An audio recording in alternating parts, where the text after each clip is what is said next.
Welcome to the In a Nutshell podcast with myself, Andrew Miles Davis, and my co-host, Chris Branch. This is the daily 10-minute podcast where we take out all of the techie stuff around generative AI and focus on what the everyday person, content creator, and marketer really wants to hear. Now, we've only got 10 minutes, so we can only focus on one particular area. And today we're going to talk about bad business models, or what we believe is bad business models based on some of the actions that companies are taking, ignoring history as well. And hopefully we can look at some of the future Gen AI models and they won't make some of these mistakes. So Chris, do you want to explain why we were speaking about this? Yeah, so I think we both came to the conclusion that we were customers, and that's the experience that we had of these bad business models is, over the years, we've been inundated with advertising, and I work in an advertising agency, so I don't want to be too harsh about advertising in general, because I think that organic marketing is actually really good, but we're talking about the paid ads variety here. So, whenever you log into a lot of these platforms, they don't charge you, like Facebook or YouTube. These places are generally free to access on the condition that you have to put up with a ton of advertising. And now, give them their data. Exactly. In order to basically have the advertisers subsidize the payment that you'd be giving them as a subscription fee, instead, they would prefer to go to advertisements to give you ads, and then that's the monetization. Fair enough. Okay.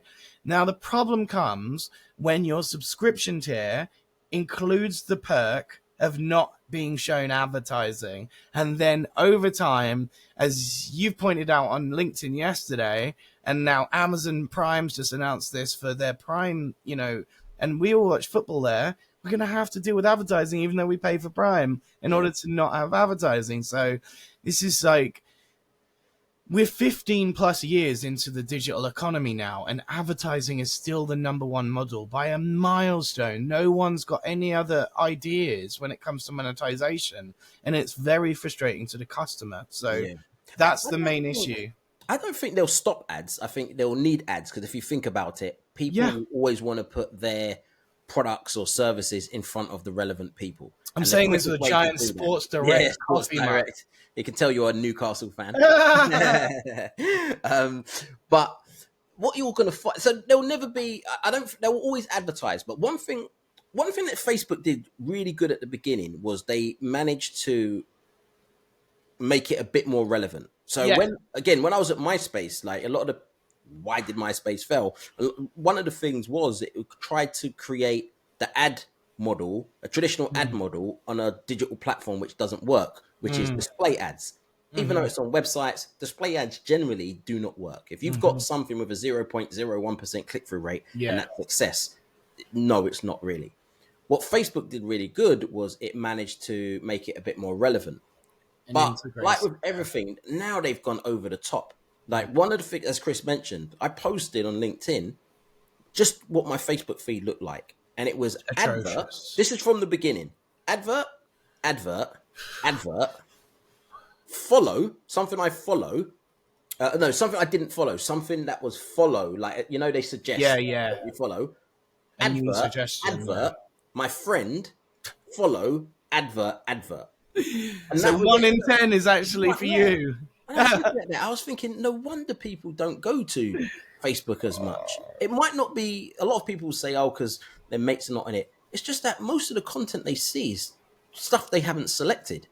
And you can tell that Facebook and Meta, because Instagram's kind of going the same way, they're trying to follow the TikTok model, but TikTok's managed to kind of nail it. They've managed to do it really, really well. But that scares me as well. I wanted to bring this up with you because, you say they're doing it well, but it seems to me more dubious. Like, when you pay an influencer marketer and you don't realize it's an ad because it is well-made content that goes viral organically, it seems tricking to me. Like the part of advertising is that you should always know when an influencer is being paid by a company to promote a product, but there is no obvious nature of that in TikTok. So I feel like it's just a bit more schemy and dubious rather than it being like you can tell great. You can tell that it's been manipulated.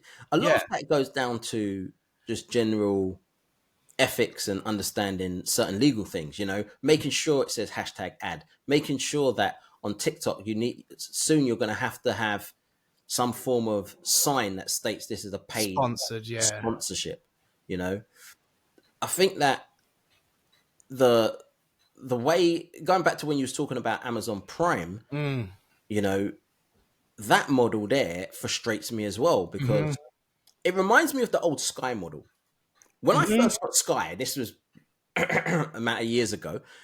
This was when Sky Sports was free. So if anyone's listening to this, this is when you could get it was the movie channel, and Right, I think it was Sky right. Movies Plus. They were the only ones you paid for, and everything else was free. Was that on Freeview TV? Is that so? No, They this was, we had to buy the Sky box. So it's Oh Sky box and wow, a cable box, when there was only like 40 channels. This was like wow. 1992 to give you an idea, because this is when the Premier League started coming. And then what happened was they said, I remember it, I never forget the advert, and I was very young at the time. And they said, we've got this new fantastic deal. You can now get Sky Sports 1 and Sky Sports 2 for $3.99 or $2.99 in the Right. first few months. And I was thinking, and I was like a kid, I think I was still in primary school at the time. I was thinking, how is that a good deal if I'm getting it free now? Like, why is it a good deal that now I'm going to pay regardless of how much? But this is what it is. And now I don't even know how much it is. But obviously over the years and decades, it's gone up a lot. Same thing that's happened with Netflix and Amazon Prime. When I say Netflix, it's because they announced that they're going to have ads. It's very much let's get people to pay a little bit. And the whole thing was no ads, no ads, no ads. But now we've got a lot of people. Let's do the Sky model, i.e. you're now paying for it, but now you're going to pay for more, for if you want stuff without ads, you have to pay even more. This was always my issue. I had a feeling that they would do this, and this is what happens.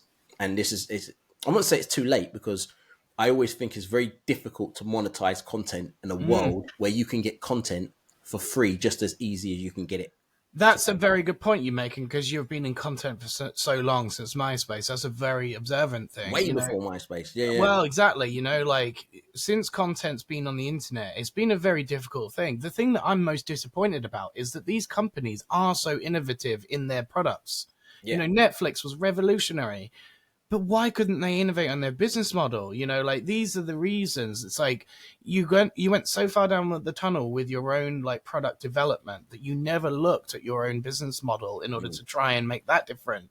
Like, I would happily be subscribed to certain things if they didn't, like you said, it's a bait and switch. It's like what Facebook did with organic to ads. It's like 2014, you could get really popular Facebook posts and everyone puts their attention there, their brand, their online presence, everyone focuses there. And then 5 years later, you can't be seen, and 1 in 10 things is relevant to you now. So it's like they got you, and then now you have to dig your way out and then start somewhere else afresh. And that's really frustrating as a customer. Do you think it's bad business? Like, what I mean by that is they're aware of this. They're not idiots who's working. They're very much aware. A lot of these companies are on the stock market. So if you've got obviously a company that people can buy stocks and shares in, your number one goal is to make the shareholders money. So then it's a case. Well, of you've just highlighted the number one reason why this is a really bad idea, is because when you're beholden to shareholders, i.e. you're a public company with public shares, you will have to constantly chase profits. Yeah. And so you'll always make the customer suffer. Yeah. You're never going to just take a couple of $1 million loss and then take advertising hits like Twitch, like Twitter is right now with the X and, Elon's ownership. He's just gone no to advertising pretty much because, he can do that. But then again, is that really helping him? Not No, really. it's not helping him. And the whole company's shrinking. But he's not beholden to so many shareholders that he could not have that decision. Otherwise X could have just been inundated with advertising as well, and that would have seen a mass exodus of users. So it's really catch-22 for some of these people, in that when you are beholden to shareholders, that's it. You are going to constantly have to post profits every quarter, and that's to what sacrifice of the long-term future of the company does that come at? If you look at sacrifice, what's the alternative right now? We monetize your data even more. Yeah. So that's I Or you have don't. to be massively risky and be fully independent, kind of like an artist is, without going Mm, to a major record label and just mm, hope that you don't get crushed by the yeah. big boys and their big money. Big corporations won't allow that. So in a nutshell, it's the way the what the way big companies monetize via advertising has not changed. You know, Mm. it might be technology might have changed, people's behaviors might have changed, but it's still the same disruptive way.